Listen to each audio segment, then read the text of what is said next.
Magnesium जो है वो डिसोसिएट होगा और मैग्नीशियम केटॉयन बन जाएगा बाय लूजिंग 2 इलेक्ट्रॉन्स, ठीक है। और उसके बाद क्लोरीन जो है वो तो एज यूजुअल पीछे भी हमने सोडियम क्लोराइड में भी किया है, ये इसका एनायन बन जाएगा। ये तो आपको इसका पता ही है ना कि इसके आउटर मोस्ट में 7 थे और इसको 1 इलेक्ट्रॉन मिल गया और इसके 8 इलेक्ट्रॉन ऑक्टेट कंप्लीट हो गया और ये एनायन बन गया। तो देखो कैसे करना है। ये मैग्नीशियम के बाहर आउटर मोस्ट शेल में 2 इलेक्ट्रॉन पड़े हुए थे, ये डॉट्स की तरह लिखे हुए हैं, प्लस क्लोरीन, ठीक है। ये क्लोरीन के बाहर कितने हैं? 7 क्लोरीन के, ये भी 2 क्लोरीन के हैं एटम, तो इसके बाहर भी 7 है, इसके बाहर भी 7 है। तो Mg2 और Cl ये जो है इसकी वैलेंसी 2 है, मैग्नीशियम की वैलेंसी 2 है, इस इधर लिख देते हैं। और एक इसको मिल गया यहाँ से, एक इसको मिल गया ये इलेक्ट्रॉन, तो इसका भी ऑक्टेट कंप्लीट हो गया, इसका भी, और MgCl2 बन गया, ठीक है। नेक्स्ट यहाँ से रीड करो। The compound form in the manner by transfer of electron from metal to a non-metal are known as ionic compound or electrostatic compound. Can you name the cation and anion present in MgCl2? हाँ, अभी बताया ना, MgCl2 में anion कौन सा है?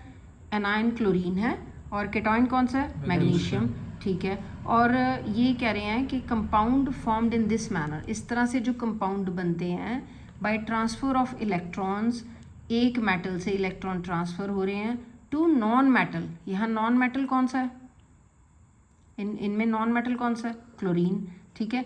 तो non metal को इलेक्ट्रॉन दे रहा है मेटल, तो ऐसे जो रिएक्शंस हैं, ऐसे जो कंपाउंड बनते हैं, उनको क्या कहते हैं? आयनिक कंपाउंड या फिर इलेक्ट्रोवेलेंट कंपाउंड, ठीक है। Next is properties of ionic compound. यहाँ से एक्टिविटी पढ़ लो। Activity 3.13. Take sample of sodium chloride, potassium and iodine, barium chloride of any other salt from the science laboratory. हाँ, सबसे पहले सैंपल लेने हैं। Sodium chloride, potassium iodide, barium chloride, ये salt हैं तीनों, तो इनको लेबोरेटरी में हमने सैंपल लेने हैं। What is the physical state of these salts? Physical state मतलब देखने में कैसे लगते हैं, कलर, ऑर्डर, ठीक है, और टेस्ट इनका कैसा है, तो उनकी फिजिकल स्टेट कैसी है, उनका मेल्टिंग पॉइंट, बॉइलिंग पॉइंट, ठीक है, ये सब कैसा है। Take a small piece amount of sample on the metal spatula and heat directly on the flame. हाँ, मेटल को लेना और हीट करना, उसको स्पैचुला में मेटल ले लो और उसको हीट करके देखो। Repeat with other samples. सारे सैंपल्स अलग अलग कर क्या रहे हैं। सैंपल्स में हमारे स्पैचुला में पड़ा क्या हुआ? सॉल्ट पड़े हैं ना, ये सारे सोडियम क्लोराइड, पोटाशियम क्लोराइड, तो उन सबको हमने फ्लेम के ऊपर रख के देखना क्या होता है। What did you observe? Observation हमने लिखनी है। Did the sample impact any color to flame? Do this compound melt? हाँ, देखना कि वो जो सॉल्ट हैं या कंपाउंड है वो मेल्ट हुए हैं या कोई फ्लेम को कलर देते हैं। Try to dissolve the sample in the water, petrol and kerosene. हाँ, 3 चीज़ें लेके ना देखना उनमें वो घुलते हैं। Are they Soluble soluble? है, पानी लेना है, पेट्रोल और केरोसिन, उसमें घुलते हैं। क्या किसकी कर रहे हैं हम कंपैरिजन?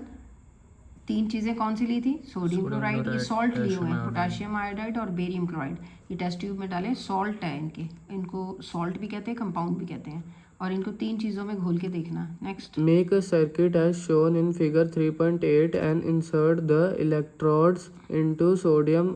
सोल्यूशन ऑफ 1 सॉल्ट, ठीक है। What do you observe? Test the salt samples too. तो अब ये जैसे ये बीकर बना हुआ है, तो इसमें ये क्या है? सॉल्ट का सोल्यूशन लिया है। कौन से सॉल्ट का? ये वाले 3 सॉल्ट है ना, अलग अलग। पहले एक सॉल्ट ले लो, इसका पानी में घोल लो, ये सोल्यूशन बन जाएगा।